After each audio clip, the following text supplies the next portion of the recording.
Have you ever lashed out in anger, only to feel regret moments later? Imagine this. A colleague criticizes your work unfairly. Your blood boils, your heart races, and every cell screams to defend yourself. But then, you remember. The power lies not in reacting, but in remaining still. Buddha once said, "You will not be punished for your anger, you will be punished by your anger." So, what if you could harness this ancient wisdom to transform your life, to replace stress with serenity, chaos with calm? Today, we'll explore 7 profound lessons from Buddhist teachings that will help you master the art of emotional control. Lessons that can change not only how you feel, but how you live. Stay with us, because what you're about to learn will teach you to respond, not react. Let's begin. 1. Emotions are like ocean waves. Understand their nature. Have you ever been caught in a sudden wave of anger, sadness, or fear, feeling as though it might swallow you whole? Perhaps someone criticized you unfairly, or a friend let you down. In that moment, the emotion feels so intense, so real, that it seems to define your entire reality. But here's the truth. Emotions are like waves in the ocean, temporary, powerful, yet fleeting. Let me ask you, when you stand on the shore and watch the waves crash against the rocks, do you fear that one wave will last forever? Of course not. You know it will rise, peak, and fade back into the sea. Your emotions work the same way. Just because you feel anger or sadness in a moment doesn't mean everything in your life is falling apart. It's easy to let emotions take over, shouting at someone in anger, shutting down in sadness, but these reactions come from forgetting one simple fact. Emotions are not permanent. They are fleeting visitors, not eternal truths. Imagine this. You've had a tough day at work. A colleague undermines you in front of your boss, and anger surges through your veins. Your mind screams, "They don't respect me. I have to defend myself now." But wait, what if you paused for a moment? What if you whispered to yourself, "This anger is temporary. I won't let it control me." Suddenly, you see the anger for what it is, a wave. It feels powerful, yes, but it will pass.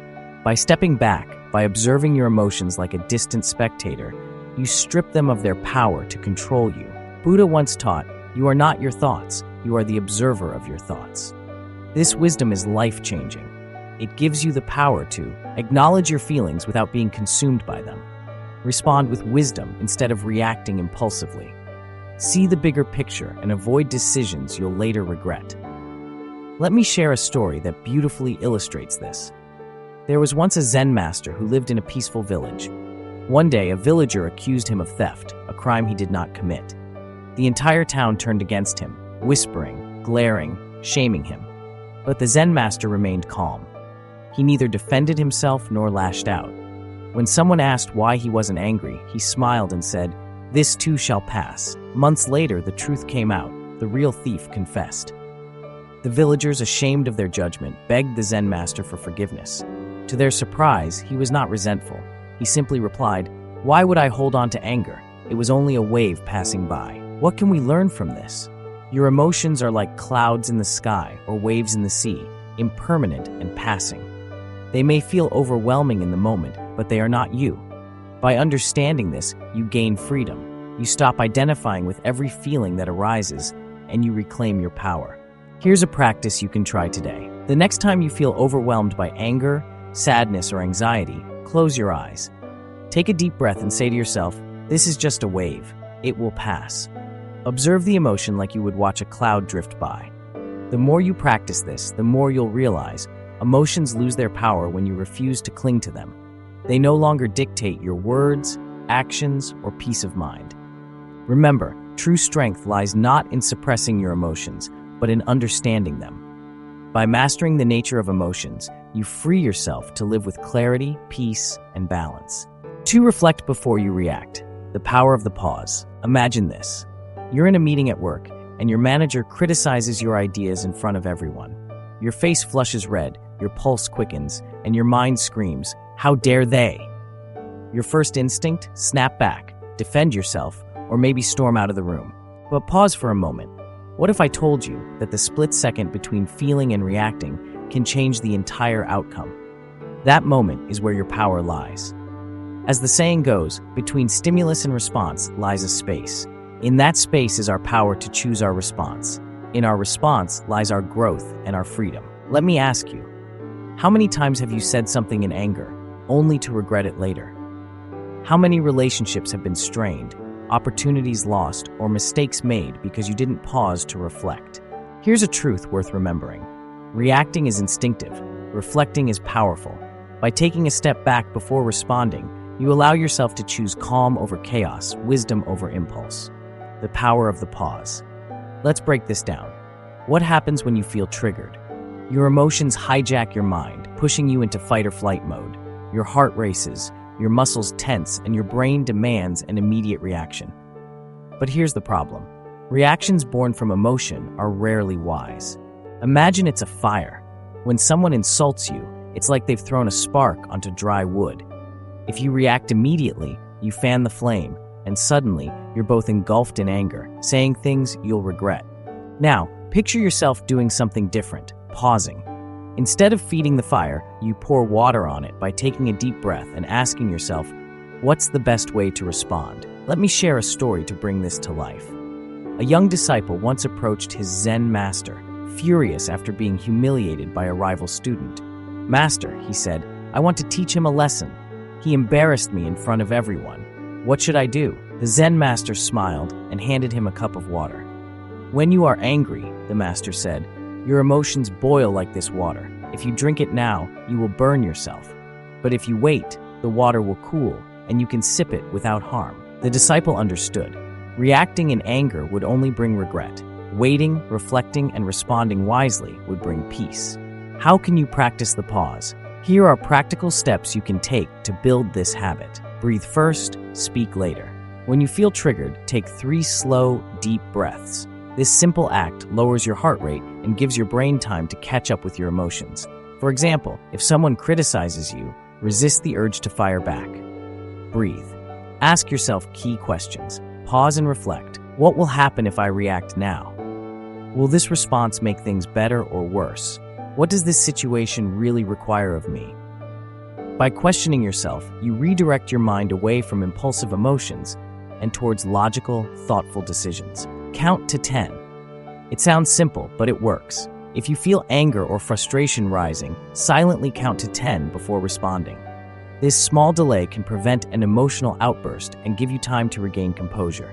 Visualize the consequences. Before you act, imagine 2 versions of the outcome. Reacting impulsively, leading to regret, conflict, or embarrassment. Responding calmly, leading to understanding, respect, and resolution. Which outcome do you prefer? The choice is yours. What happens when you pause? When you pause and reflect, you shift from being controlled by your emotions to being in control of your response. This simple habit helps you avoid saying or doing things you'll regret later, improves your relationships by fostering better communication, builds respect. People admire those who respond with calm and thoughtfulness, reduces stress, and prevents unnecessary conflicts. Remember, the greatest leaders, the wisest thinkers, and the calmest minds share one skill: they pause. They don't allow a momentary emotion to dictate their actions or define their character. A practical challenge for you. This week, practice the pause. The next time someone criticizes you, irritates you, or tests your patience, do this. Take 3 deep breaths. Ask yourself, what's the best response here? Choose calm. It won't be easy at first, but with practice, you'll find that this pause becomes your superpower, a tool that allows you to face life's challenges with wisdom and poise. Reflecting before reacting is not just a skill, it's a transformation. You become the master of your emotions, not their slave. You create outcomes you're proud of instead of ones you regret. 3. Embrace the power of silence. Strength lies in stillness. Have you ever found yourself in a heated argument where words fly like daggers and emotions spiral out of control? In moments like these, silence feels impossible, yet silence is often the most powerful response. Imagine standing still while chaos erupts around you, calm, grounded, untouchable. Let me ask you, how many times have you said something in anger that you couldn't take back? Words once spoken carry weight. They can burn bridges, hurt relationships, and leave wounds that take years to heal. But what if, instead of reacting impulsively, you simply remained silent? It's counterintuitive, isn't it? We often think that silence means weakness, defeat, or avoidance. But here's the truth. Silence is not empty. It's full of answers. It's a choice, a shield, and a strategy that allows you to respond with wisdom instead of emotion. Silence gives you control. Think of a still pond on a quiet morning. When it's calm, it reflects everything around it, perfectly clear and undisturbed. Now picture a pond disturbed by a rock. Ripples spread, and the reflection becomes distorted. Your mind works the same way. When you speak or act in anger, you stir up ripples that cloud your judgment. Silence, on the other hand, keeps the water still. It allows you to observe clearly, reflect deeply, and respond wisely. Imagine this scenario. A colleague criticizes your work in front of your team. You feel the heat rising in your chest, the urge to defend yourself burning inside you. You could lash out, throwing words like arrows, or you could pause, silent, unshaken. The colleague grows uncomfortable. Your silence makes them wonder. Your calmness disarms them. Who has the power now? You do, because you didn't allow their words to control your response. A story of silence and strength. There's an old story about Buddha and a man who insulted him relentlessly. The man hurled cruel words, hoping to provoke a reaction. Yet Buddha sat still, listening quietly, his expression serene. Finally, the man grew frustrated and demanded, "Why won't you say anything? Do you not hear me?" Buddha smiled and replied, "If someone offers you a gift and you refuse to accept it, who does the gift belong to?" The man answered, "It still belongs to the giver." Buddha said, "Exactly. I do not accept your anger, so it remains with you." What can we learn from this? When you stay silent in the face of negativity, you refuse to accept someone else's chaos. Their anger, their words, they remain theirs. You do not have to carry what doesn't belong to you. Silence gives you the power to let go. How can you harness the power of silence? Pause before you speak. The next time you're in a heated moment, resist the urge to respond immediately. Instead, pause. Let the silence stretch. Even a few seconds of stillness can prevent words you'll regret and allow you to collect your thoughts. Listen deeply. Silence isn't just about not speaking. It's about listening, fully, attentively, without interruption. When someone criticizes you or speaks in anger, listen without planning your rebuttal.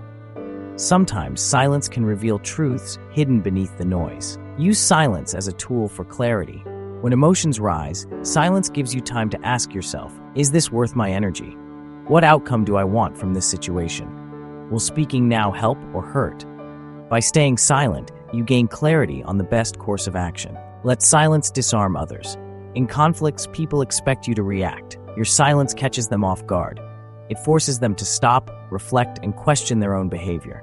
Often it's your stillness, not your words, that speaks the loudest. Why silence works. Silence isn't avoidance, it's a conscious choice to preserve your peace. Here's what happens when you embrace silence. You avoid saying things you'll later regret. You de-escalate conflict by not adding fuel to the fire.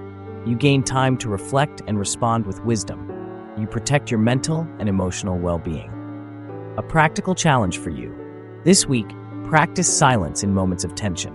When someone provokes you, criticizes you, or pushes your buttons, do this. 1. Take a deep breath. 2.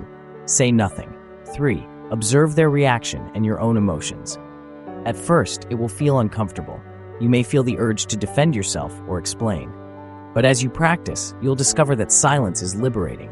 It frees you from the trap of emotional reactivity and gives you the space to choose peace over conflict. Remember this, silence doesn't mean you're weak. It means you are in control. You've chosen to prioritize your peace over chaos, wisdom over impulse. Like Buddha, you've refused to accept negativity, leaving it where it belongs, with the giver. When you master the art of silence, you master yourself. And in mastering yourself, you gain a power greater than any spoken word. 4. Practice dispassion. Observe your emotions without attachment. Dispassion is not about ignoring your feelings or becoming cold and emotionless. It's about seeing your emotions for what they truly are, temporary and fleeting, like clouds drifting across the sky. Picture this. You're standing on a mountaintop, looking down at a valley filled with mist. From this height, you see everything clearly.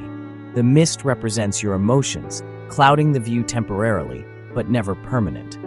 When anger, sadness, or frustration arises, instead of diving headfirst into it, take a step back and observe. Say to yourself, I am not this emotion, I am simply experiencing it. By creating this distance, you take away the emotion's power to control you. Imagine you're in a traffic jam. Cars are honking, drivers are yelling, and tension fills the air. You can choose to lean into frustration, grip the wheel tighter, and stew in anger. Or you can step back mentally. This is temporary. I can't control the traffic, but I can control my reaction. By viewing the situation with detachment, you release yourself from unnecessary stress. Buddha once taught, pain is inevitable, but suffering is optional. The pain may come, anger, disappointment, sadness, but it's your attachment to these emotions that creates suffering. Dispassion is the art of acknowledging pain without being consumed by it. Here's a story that illustrates this beautifully. A warrior once asked a wise monk how to control his emotions during battle. The monk handed him a burning torch and said, "Hold this, and do not let go." The warrior clutched the torch as the flames burned his hands. "Master, it hurts," he cried. The monk smiled gently and said, "Then let it go." The warrior dropped the torch and the pain stopped immediately. The monk explained, "Holding on to anger is like holding fire. It burns you, not anyone else. The moment you let it go, you are free." So how can you practice dispassion in your own life? Start by observing your emotions like an outsider. When you feel anger or sadness rising, don't resist it, but don't cling to it either. Simply notice it, like watching waves in the ocean or clouds in the sky. Ask yourself, what am I feeling right now? Why am I feeling this way? Is this emotion helping me or is it harming me? By asking these questions, you create space between yourself and the emotion. It no longer owns you. Instead of reacting impulsively, you respond thoughtfully, with clarity and peace. Dispassion doesn't mean you stop caring, it means you stop overreacting. It's the difference between a calm observer and a leaf blown about by the wind. It gives you the freedom to experience life's ups and downs without losing your balance. Remember this, your emotions are visitors, not permanent residents. Observe them, learn from them, and let them pass. This practice will strengthen your emotional resilience and allow you to handle life's challenges with grace and composure. Now, let's move to the next step in mastering emotional control, limiting your exposure to negativity and protecting your peace. This version flows seamlessly from the power of silence into practicing dispassion and transitions smoothly into the next section. It maintains a logical, connected structure while weaving in storytelling, vivid imagery, and actionable insights. Let me know if you'd like to refine or expand further. 5. Limit your exposure. Protect your peace from negative influences. When you begin to observe your emotions and detach from them, you'll notice something profound. Much of the chaos within you is caused by what you allow outside of you. Negativity seeps into your life like water into cracks, quietly eroding your calm. It might come from the relentless noise of social media, toxic conversations, sensationalized news, or chaotic environments you frequent. Imagine this. You wake up feeling peaceful, but one scroll through your phone or one conversation with a negative person sends your emotions spiraling. Why? Because what we expose ourselves to shapes how we feel, think, and respond to the world. Buddha once said, "Your mind is a garden. What you plant in it will grow." If you constantly expose yourself to weeds, anger, gossip, toxic opinions, your mind becomes a place of unrest, no matter how hard you try to stay calm. The key is to be intentional about what you allow in. Protect your mind the way you would guard your home, choosing who and what gets to enter. For instance, social media may seem harmless, but it's often a breeding ground for comparison, frustration, and negativity. One negative post can linger in your mind all day, affecting how you treat others and how you feel about yourself. So why give it power? Limit your exposure by setting boundaries.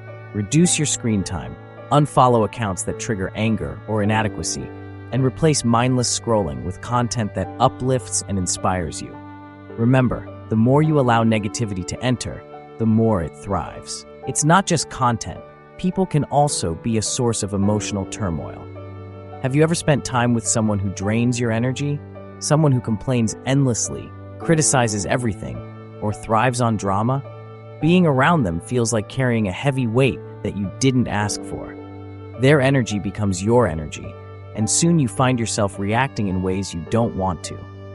Protect your peace by choosing your company wisely. This doesn't mean avoiding everyone who challenges you, but it does mean recognizing which relationships nourish you and which ones leave you depleted. When you prioritize time with people who uplift, inspire, and encourage you, you create an emotional environment where calmness can flourish. Your physical surroundings matter too. A cluttered, chaotic environment breeds stress, often without you realizing it. Imagine walking into a room that's peaceful, organized, and filled with light. It feels like a breath of fresh air. Now picture the opposite: noise, disorder, and chaos. The environment we live in reflects back into our minds, amplifying stress or calmness. Simplify your space. Keep it clean, uncluttered, and filled with things that bring you joy: plants, books, or calming artwork. By creating a serene external world, you give yourself the space to breathe internally. Even your thoughts require boundaries. Negativity isn't always external. Sometimes the worst noise comes from within. That voice in your head that replays mistakes, imagines worst-case scenarios, or fills you with self-doubt is just as harmful as toxic content or people. When you catch yourself spiraling into negativity, pause, breathe deeply, and redirect your thoughts. Replace self-criticism with self-compassion. Turn worry into gratitude. This inner shift is powerful. Ultimately, protecting your peace is not selfish, it's necessary. When you limit your exposure to negativity, you reclaim control over your emotional state. You give yourself space to respond with clarity, calm, and purpose instead of reacting to noise. Like a clear pond that reflects the sky, your mind becomes a mirror of calmness, untouched by the chaos around you. Your peace is precious. Guard it fiercely. And now that you've learned to protect your mind, let's move to the next step in mastering emotional control: how to respond with calmness and composure when life tests you. 6. Respond with calmness and composure. Master the art of thoughtful action. When you've learned to observe your emotions, detach from them, and protect your peace, the next step is mastering the way you respond to life's challenges. Picture this. Someone shouts at you in frustration, their words sharp and cutting. In that split second, you have two choices. You can react impulsively, matching their anger, or you can remain calm, composed, and in control of yourself. Which version of you will you choose? Reacting in the heat of the moment is easy, but responding with calmness is an art and a skill that separates the emotionally mature from the emotionally impulsive. Think about it. Every time you react without thought, you surrender control. You let the external situation dictate your actions, becoming a puppet to your emotions. Yet calmness, true calmness, means reclaiming that power. It means pausing, breathing, and choosing your response with intention rather than letting the situation choose for you. Imagine being in an argument where tensions rise like boiling water. Instead of shouting back, you stop. You breathe. The other person waits for your angry words, but they never come. Instead, you respond gently, thoughtfully, and with clarity. Suddenly, the fire dies down because one person chose calmness over chaos. That person is you. Buddha taught that holding on to anger is like grasping a hot coal with the intent of throwing it at someone else. You are the one who gets burned. When we react impulsively, whether with words, actions, or even silence laced with bitterness, it hurts us more than anyone else. Calmness, on the other hand, brings clarity. It allows you to step back, see the situation as it is, and decide how to respond in a way that aligns with your values, not your emotions. Consider this. Calmness doesn't mean weakness or passivity. It's not about ignoring problems or allowing others to walk over you. True calmness is strength in stillness. It's knowing that you don't have to match someone's anger to prove your worth. You don't have to fight every battle that comes your way. Calmness is not the absence of power, it is power. When you respond calmly, you shift the energy of the situation. You invite solutions instead of fueling conflict. But how do you cultivate this calm composure when emotions flare up? The answer begins with awareness. When you feel anger, frustration, or anxiety rising, notice it. Pause, take 3 deep breaths, and feel your body relax as the tension eases. In that pause, remind yourself, I control my actions, not my emotions. This short pause creates space for thought, allowing you to choose words that heal, not harm. Calmness is also about perspective. Ask yourself, will this matter a year from now? Will this situation define who I am? Most conflicts, when seen from a distance, lose their intensity. By zooming out, you regain control and focus on what truly matters. Now imagine responding with calmness becoming your natural habit. you'll notice that people react to you differently. They respect you, listen to you, and value your words because they come from a place of clarity and balance. This is the power of composure. It elevates not just you, but everyone around you.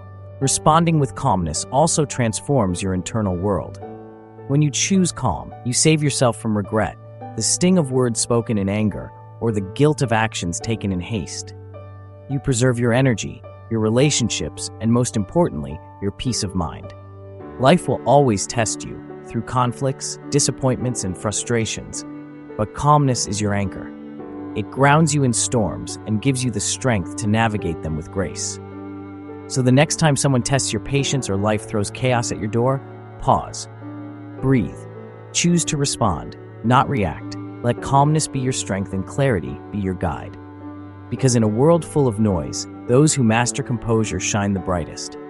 And with that calm, composed mindset, let's move to the final lesson, the power of gratitude. The force that will transform the way you see your life and emotions forever. 7. Practice gratitude. Transform your perspective and your emotions. When you've learned to observe your emotions, detach from them, protect your peace, and respond with calmness, there's one final lesson that will shift your entire mindset, the practice of gratitude. Life often pulls us into a cycle of focusing on what's wrong, what we lack, or what didn't go as planned.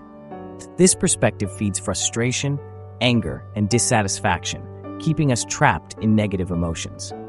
But gratitude is the light that dissolves this darkness. It is the quiet power that transforms how you experience every challenge, every setback, and every moment of life. Imagine this. You wake up in the morning, and instead of immediately thinking of your stress or worries, you take a moment to acknowledge 3 simple things you're grateful for. Your health, the sound of birds outside, the people who care for you. How does that feel? Like a weight lifting off your shoulders, right?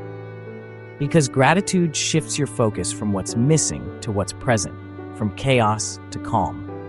It reminds you of the beauty in the ordinary, the abundance you already possess, and the strength you've gained through challenges. Here's a truth we often forget. No matter what happens in life, there's always something to be grateful for. Gratitude doesn't erase pain or difficulties. It changes how you see them.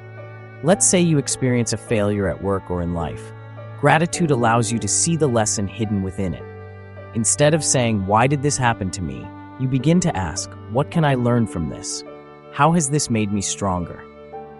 When you shift your focus, your emotions follow. Frustration turns into acceptance, and disappointment becomes an opportunity for growth. Buddha said, "Let us rise up and be thankful, for if we didn't learn a lot today, at least we learned a little. If we didn't learn a little, at least we didn't get sick. And if we got sick, at least we didn't die. So let us all be thankful." Gratitude is a choice, a daily decision to find the good, even when life feels heavy. It's in the small things, a smile from a stranger, a meal shared with loved ones, the comfort of your bed after a long day.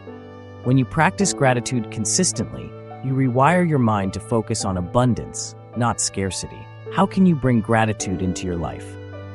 Start small. Every night before you sleep, think of 3 things that made you feel thankful during the day, no matter how simple or ordinary. Write them down if you can. This small habit creates a ripple effect, training your mind to notice the good around you. Express gratitude to others too. Say thank you to people who help, support, or care for you. Gratitude shared is gratitude multiplied.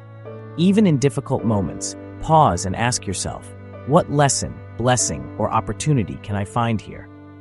It's not about ignoring pain or denying hardship. It's about choosing to focus on the light instead of the darkness. When you embrace gratitude, you stop waiting for happiness to arrive, and you begin to find it in every moment. Mastering the art of emotional control is not about perfection, it's about progress. By understanding the nature of your emotions, pausing before you react, embracing silence, practicing dispassion, protecting your peace, responding with calmness, and cultivating gratitude, you equip yourself with the tools to face life's challenges with wisdom and clarity. Remember this, true strength doesn't lie in how loud you can be or how fast you can react. It lies in your ability to stay calm when the world around you is in chaos. It's in the quiet power of choosing peace, even when you're provoked. When you practice these lessons daily, you don't just change your reactions, you change your life. You find joy in the ordinary, meaning in the struggles, and peace that no one can take away. Thank you for joining us on this journey of self-mastery. If you found these lessons valuable and you're ready to create a life of calm, clarity, and inner strength, don't forget to like, subscribe, and share this video. Follow OM Wisdom for more teachings inspired by ancient wisdom that can transform your modern life. Remember, in mastering yourself, you master the world around you. Until next time, stay calm, stay wise, and stay at peace.